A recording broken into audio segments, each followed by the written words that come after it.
Hey Golf Club, and welcome to episode 17, Path of Exile weekly updates. Straight off the bat, one of my medical conditions, rhinitis, is bothering me this morning.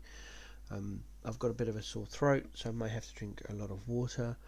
Additionally, we've got builders due into the property today from the landlord, so this is the only time I can record a video to get this weekly update out on time.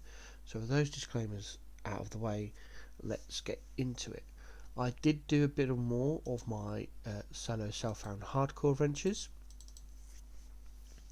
This is our attempt number 3.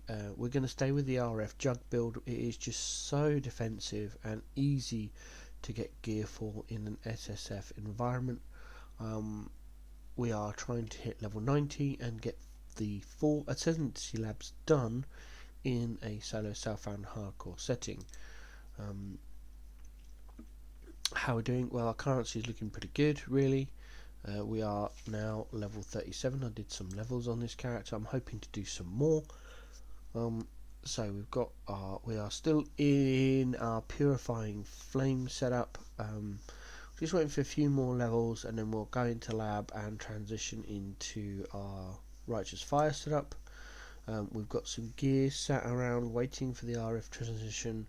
We've got a lot of gear built up through the previous plays. Our first character died in Act 6 when I fell asleep doing a quest. The second character died, and there's a rip clip on my YouTube for that rip. And then we're on this one. So hopefully we can manage it on this one. I'm just going to go a lot slower on this one and not get too overconfident. The last character, I got too overconfident when I got to the level it died at, so we'll try not to do that on this one. Hopefully the number 3 attempt will work. I've done nothing in heist at all. This character is pretty much a dead character. It's just kind of sat there looking pretty. I don't know what I'm going to do with it yet. It's just sat there, so you know. Standard. I've done very little. I still haven't got around to emailing GGG support to change the name of this character. It's no longer Explosive Arrow, it's Ice Shot. I did a couple of lab runs but didn't get anything good out of it. Excuse me. I did a few maps on the character we're looking to get to my first level 100. We are now sat at 61% XP. I'm not sure where it was in episode 16 weekly updates, but yep, that's this character. Nothing else has really changed. I did a few heisty bits on the iShot character. This character is in our hiatus until 3.21, and then we're going to do a major build review on this character. Death's character is also kind of a bit in a hiatus because with the new curses, etc. I want to see how that changes in 3.21 before I do an update on this character, because that is going to be an expensive update game wise. Baby Heist is Baby Heist in standard. It just generates chaos when I'm low on chaos, and yeah, that's that really. So that's standard, nothing there. No new uniques. I'm down to 42 uniques needed, and 2 legacy uniques that I would like to add to the collection. Excuse me. All of the uniques I now need, most are either really rare drops from replicas, or they are boss drops, and if you're a long time follower of my channel, you know that I can't do bosses due to my medical conditions and the way that GGG designs their bosses. So all the ones left now are multiple divines, and at the moment I am not set up to buy them. So that's that. Divination cards, again, no new divination cards to show. We are down to 103 divination sets at the moment. Needed. I'm trying to collect a lot of divination cards in Sanctum, and then we've got one drop disabled card that I'd like to add, so 104 in total. Most of them are quite rare or are specifically farmed from particular areas. So again, it's just going to be a time thing, which I've got plenty of time. I just need to get in there and do it. The most amount of time has been spent in Sanctum.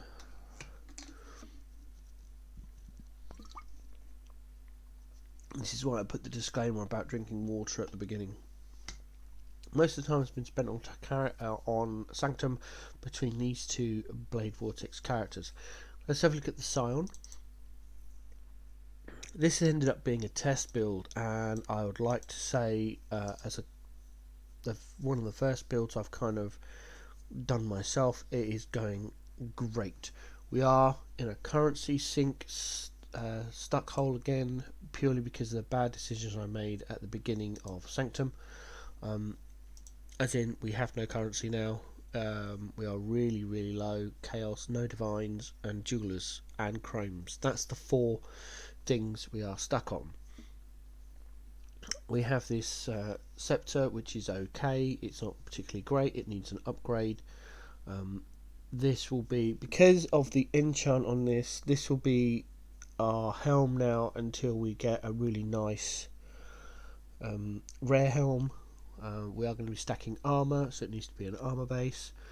We've got our amulet all done and dusted, and we've changed over to the charisma anoint rather than the sovereignty anoint, because we're going to pick up sovereignty on the tree. We've got a really good shield here, but there's some rolls on there that we don't need, so that needs an upgrade. This ring is really nice, and this will probably be the one that we will keep. It does need blessed to 23 chaos rares and possibly prismatic catalyst as well.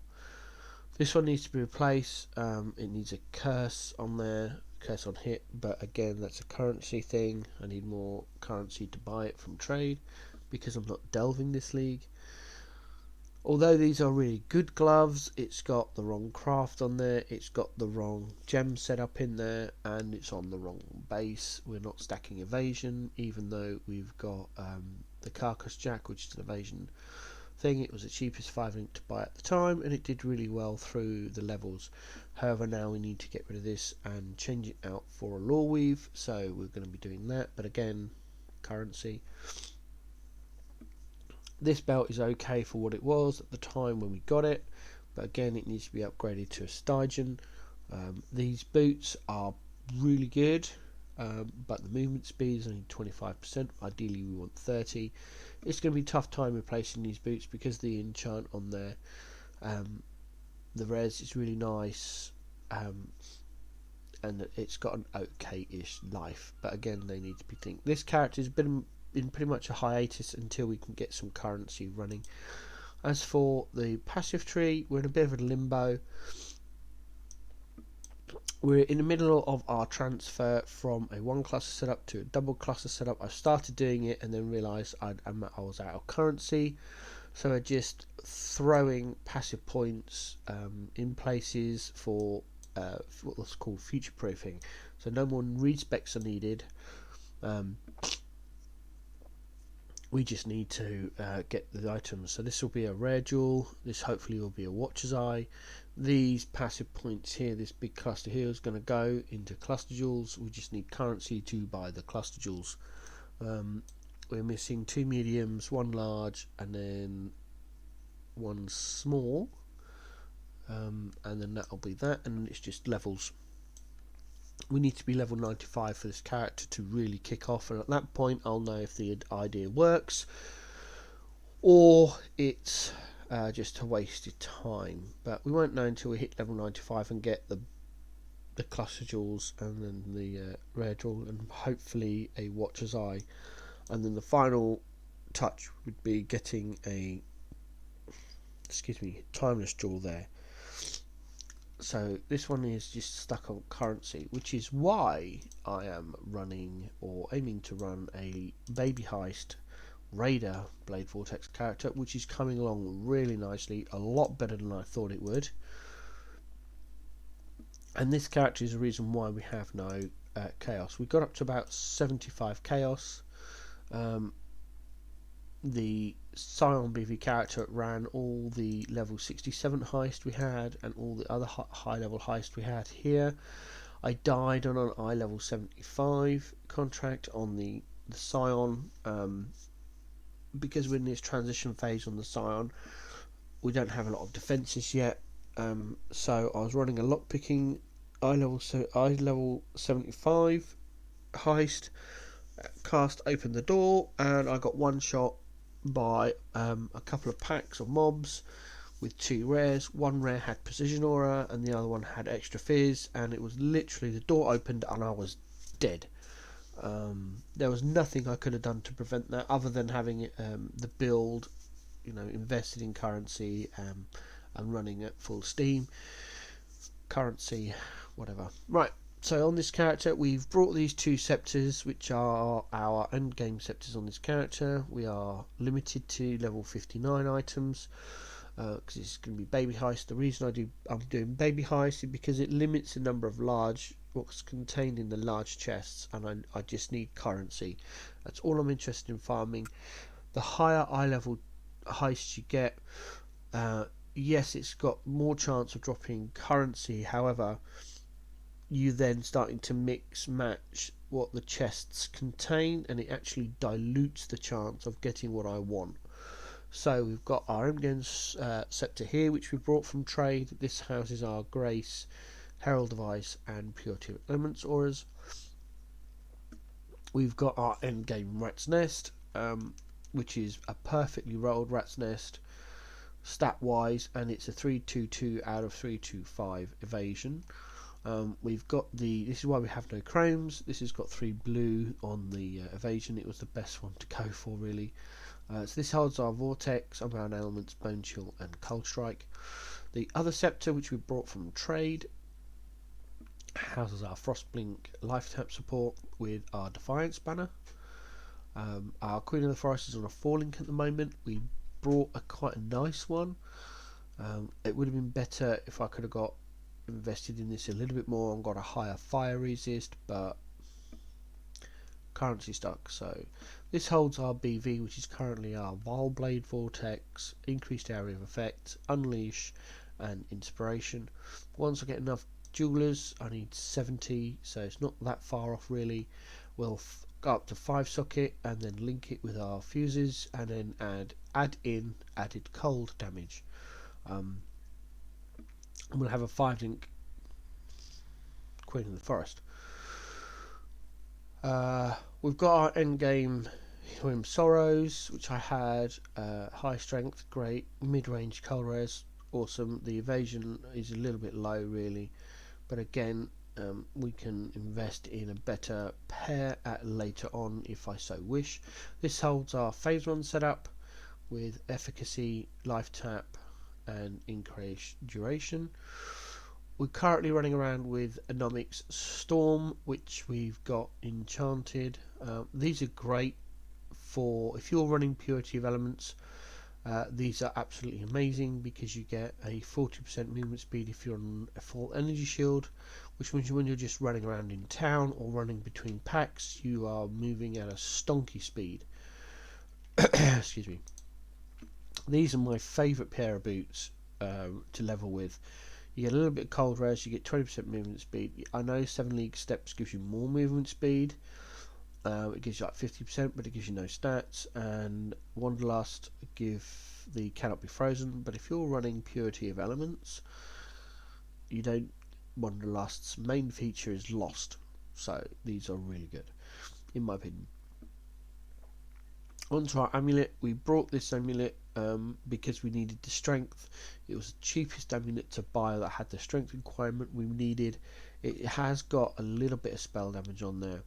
The -5 mana cost is guaranteed -5 craft for 2 alks, so just put that on there for now. We're limited to level to -5 because our highest level on this character will be 59. This is just an amethyst ring we got from a vendor and then we alked. Same with this one. They both need replacing. Our Stitch Vise we brought for about 10C. Again, we just needed to be resist capped. This will probably be our end game Stitch Vice. We don't actually need the strength. All of our strength requirements will come from an amulet. So once we get some currency up and running, we want kind of this exact amulet with this exact amount of strength, but with a higher spell damage roll. That's it. And we've picked up this Hypnotic Hyjal for 2C, I think it was, which is great. It's got everything on there we need. Damage to spells, evasion rating and life, because Vile BV is actually, Blade Vortex is a spell, so that's cool. So yeah, we've got our castle damage taken in here. This will be, when we get some chromes and or jewelers, we'll turn this into a 4th red, and therefore it'll have custom damage taken, molten shell, increased duration, and then life tap, so we can use our mana on our auras. We're currently missing, grace. We need a little bit more mana, and then we can activate our grace and then still cast our spells, because at the moment if we activate grace we've got very little mana left, which is why grace at the moment is off. As soon as we get a new amulet, we've got the oils to slap on our sovereignty, and then that'll be it. We will be done. I'm just waiting for a better amulet, and then we'll do the anoint. As for the passive tree on this character, we've got our normal lab, we've got onslaught, cruel lab, we've got quartz infusion to get the 40% spell suppress. We are now spell suppressed 100%. And then once we get to the right level, we'll go and run Merc and get Avatar of the Chase. We've done our lower section of our passive tree. Here we've got Revenge of the Hunted, Charisma obviously. We've taken the auras from skill, have 10% increased effect. Here we come through to get the spell suppression node and the crit mastery for... Oh no, wow, that is the wrong mastery. Let's correct that.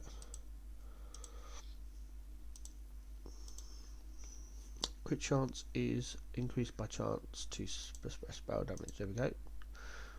That's better. That was a misclick. I wonder how long I have had that. Come down here for herbalism and through here to quick step, and that is what is now guaranteed our spell suppression, along with intuition as well. When we come down here, just pick up this little bit of DPS nodes, flash freeze. According to PoB, this node is a 10% more DPS than this node. Unfortunately, we don't have enough points to get both. We've come up through here, up through Blood Drinker. We've picked up Fangs of the Viper. I'm not sure I'm going to keep it. The reason we've done this is for the movement speed and the increased fizz damage, and then obviously the dexterity will help with our Queen of the Forest. Come up through resourcefulness, up to calculated, cold-hearted calculation, through elemental focus, into trickery, up for melding, up for deep wisdom because we're aiming for blast radius, which we now have, and heart and soul because it's right near other things. And the reason we've come up here is to get the closest caster node to get the unleash mastery. So we've taken this one because it gives us more AoE and more spell damage.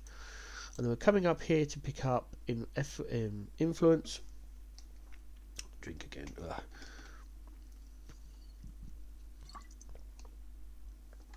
Once we've got influence, we'll pick up the 8% increased damage for our auras, which will give us 8, 16, 24, 32% increased damage. And then finally we'll come up through here to pick up the cold damage nodes. I think we're going to go for Heart of Ice with a 40% convert. So it will be a complete cold build for those lovely shatters. And that's it. That should be all of our points spent. We are currently in Act 9. Hopefully by the end of today, that is Friday 17th February, I would have completed the campaign and leveled down, and then so tomorrow on Saturday the 18th of February I can actually start the Endless Heist and be earning all that currency and bubblegum all that chaos, sorry, and the bubblegum currency necessary to kit out my Scion, and then I can get into red maps and do challenges. The whole point of me playing the Sanctum at the moment is to get challenges. I hate not being able to have my totems. I've got a totem for most leagues I played in. I haven't had any totems since GGG updated their challenges to the harder challenges for better rewards. I haven't been doing them, and now I regret not doing them. So I want to do them now. I'm going to play League just to get the totem challenge done, which is currently set at 19 challenges. So I've got 14 at the moment. I completed the Shrine challenge the other day, so the Shrine encounter one. Let's see if I can find it. Domination, yeah. Activated Divine Shrine was the only one I'm missing, so we got that the other day, so that's that completed. A lot of them are just farming maps basically, and farming specific mechanics. I was saying 13 there, and I thought I had 14. Oh, it's like, oh well, so I got 13, so I need 6. So Adziri's just going to be going into Temple and getting that. Harbinger one is really close. We just need to assemble a Harbinger unique. We've got a Beachhead. I brought that from trade. So as soon as my Scion Blade Vortex character gets the gear, we can complete that one, and then that one will be done. That'll put us up to 14.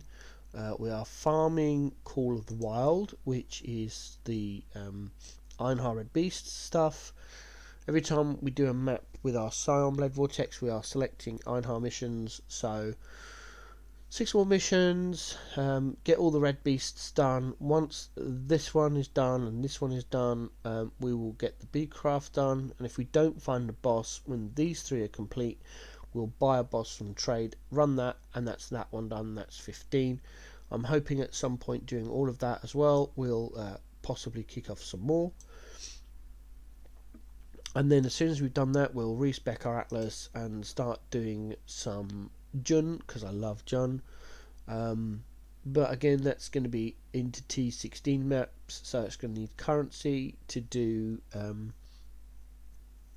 for the Scion. A lot of this is just having currency. I am kind of running Sanctum, so we just need these 3 kills, and that'll be another one which we should be able to do. What's this one?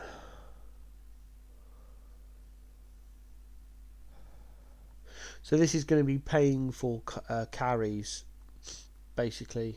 Again, it's a currency thing, so we might get that one. I don't know. We only need Doriani's Missionaria map, which is currently, last time I checked, about 3.5 divines. So again, currency sync. Again, it's Sanctum, so I just need to run more Sanctum. Hopefully we'll get this done while we're doing everything else. I'm not sure we will. I don't like Beyond or Breach. Delirium is fine. Harbinger I'm doing at the moment, kind of. And then I just need to buying the Influence gear from trade to hand in to get the Exalted Shard. Well, that'll be that one. So there's quite a few here that we can get just in the course of playing the game, really, in specific encounters. So after Beast, I'm probably going to go on to Ritual, because I do love Ritual. Get that one done, and then maybe Delirium. Excuse me. However, completing a simulacrum, I don't know whether that means just running a simulacrum and therefore you've completed it, or actually completing level 30. I think completing level 30 is a bit far-fetched for this encounter, so I'm not sure. So I might not leave that one. I don't know. It's a lot of challenges to be done, and we've got time, so we'll just keep playing the game, earning the currency, investing into our 2 characters. I'm not going to have any more characters. Just have these 2, and that'll be Sanctum done. So yeah, that's where we're at episode 17. I hope you enjoyed this video. Apologies for being ill, but as I said at the beginning of the video, there are extenuating circumstances. I hope you're having a better time in the game than I am. Having fun. Gauntlet is now pretty much over, so we're waiting on... For me, I'm waiting to see if Local will do... Local and the other SA streamers will do a Normal League. We've got the time, so it's just waiting to see if they do that. Other than that, yeah, I'll be chasing challenges in Sanctum, maybe doing a bit of standard on the side. I want to do some more hardcore stuff. My son is away with his grandparents this week, so I might do some hardcore tomorrow on the 18th. I'm not sure yet. It's all up in the air. Stay safe in Rogue Harbour. Have a great time.